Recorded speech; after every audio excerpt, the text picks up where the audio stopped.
Well, 10 days later, I am back home. Actually, I haven't been gone 10 days. I've been gone about 8, but it's been, 10 or 11 days since I uploaded a video. So where have I been? I have been in North Carolina, picking up this Allis Chalmers WD. Now you have to ask, why on earth did I pick up this WD all the way in North Carolina when I am in South Dakota? This is actually, or was my father-in-law's machine. And he passed away last October, and so it is now my wife's machine, and I am now the caretaker of it. So he bought it in 1960 or 61, from what I've been told, and has had it ever since. There were other attachments. We decided only to go with the two-bottom plow. It's an Oliver two-bottom plow. It's what he used to plow the garden with and stuff, like things along those lines. And then we have this subsoiler right here. It's a 3-point subsoiler. I just picked that up, just for kind of for fun. It was sitting there. There were other attachments, but it's got the snap coupler system on it. And I'll come back and we'll probably buy some additional snap coupler attachments at a later date. Well, since I was in North Carolina and I was picking up this Allis, I figured that, why not leave a little space on the trailer? A friend messaged me when I was around Kansas City and asked if I was still around there, and I said yes. And he's like, hey, here's a tiller you might want to pick up. So I picked up this John Deere 681 tiller, 81 inches in width. It'll be perfect for the 4066. Picked this up. It has hardly been used. Let me see if I can get to the tines in here. I kind of just threw it on the trailer. But I mean, you can tell that the tines have barely been used. Unfortunately, it did sit in a very damp and unheated shed.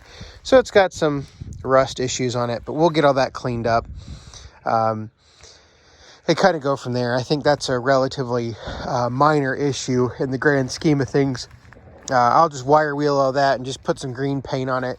I don't think it'll be too difficult to fix that. I mean, this is not something that I'm selling or anything else.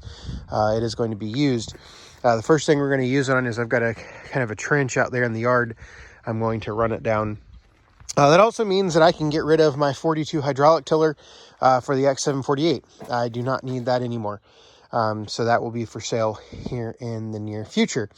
Kind of, if somebody wants to make fun of my strap job, feel free to do so, but this is about the best way that I could get it on there. I figured I would just go through my experiences. I know this is probably going to incite some comments, but this is how I got this load. The tractor and the plow and the subsoiler all in total came over 1,100 miles, and then the tiller rode back there for about 450 miles. So basically up here I have a 4-point strap on the plow. I did, instead of letting the plow bottom and everything ride on the deck of the trailer, I just screwed a board into the trailer deck. You can tell that the plow did move forward. I think that's from me adjusting the straps throughout the trip. I ended up using a D-ring here instead of coming over here. That way I wasn't touching this chain that's holding the Allis in. And then I really, really like these straps right here. I picked them up in various places. I've got probably 6 or 8 of them now. Really, really like them. Just great. And, I got this coating on here, so you don't have to worry about chafing or anything else. This is an auto retractable strap. Honestly, I'm not the biggest fan of auto retractable straps. They seem to last for about 2 months before they quit retracting. This is I think the 1,000-pound rated strap, and then over here on this side, this is like an 800-pound rated strap. I just coiled all that up top, and then here's another auto retractable strap. 500-pound rating on these auto retractable straps, which for a 500-pound less or I think about 500-pound plow. I think that's perfectly fine. Subsoiler.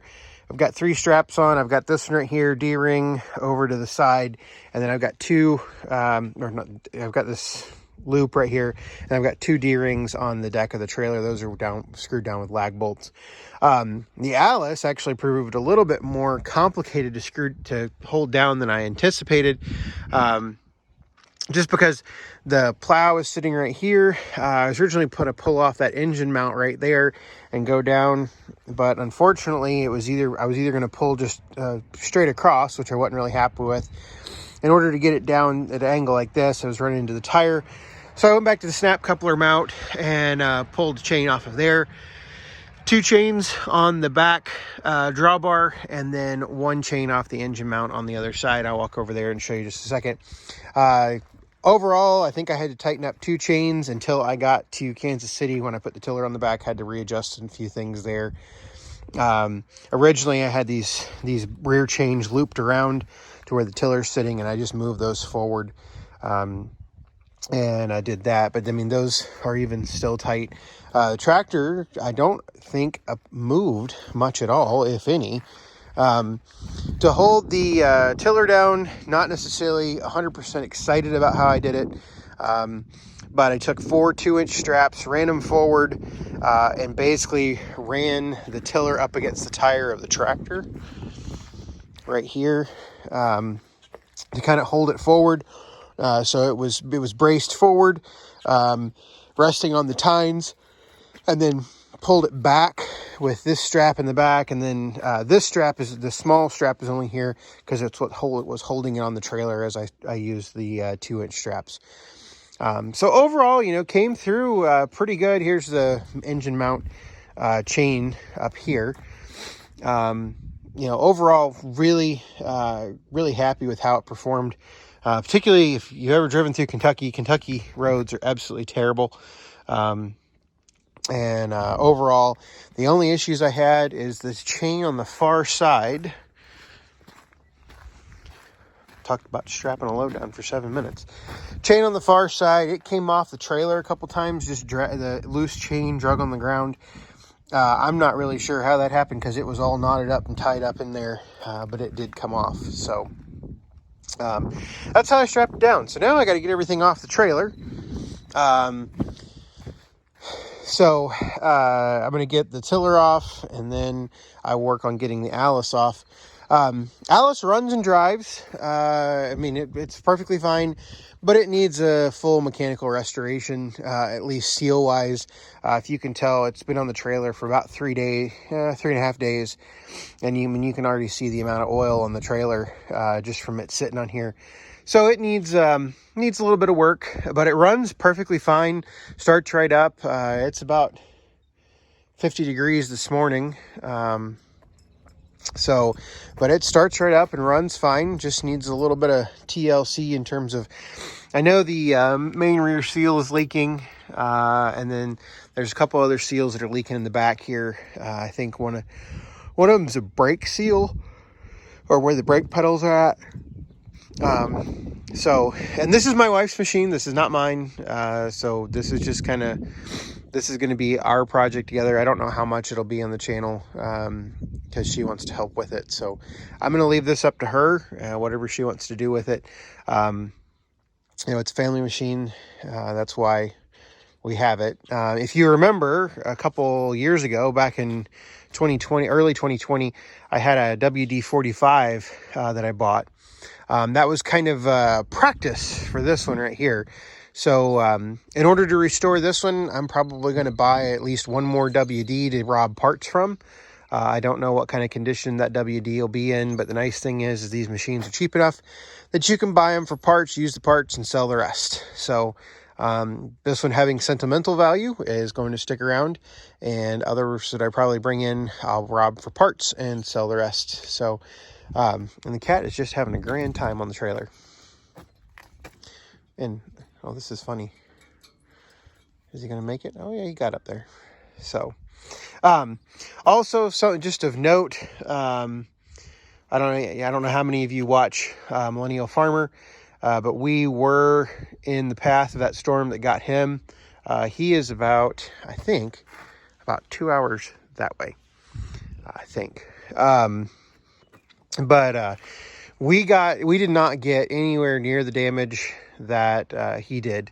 But there's a lot of farms around us that lost grain silos, stuff like that. We were fortunate enough that we had some friends and family that helped us out in terms of cleaning up the yard and everything after all the branches and whatnot got down. So we didn't have to do anything because we were actually on our way to North Carolina when it happened, and we almost turned around, and then after talking with some friends and stuff and family members, we decided not to because they had it pretty much under control. The one thing I will add, the whole home generator finally paid for itself up there. It ran for 15 hours while the power was out. So I'm going to get set up and at least get this tiller off here. And I would really like to get the Allis off of here. I got to put the battery back in it, which means I got to get in the bed of my truck, which is a whole nother disaster of stuff. And so I'm going to get busy doing that. And once I have more progress to show you, I will start taking another video.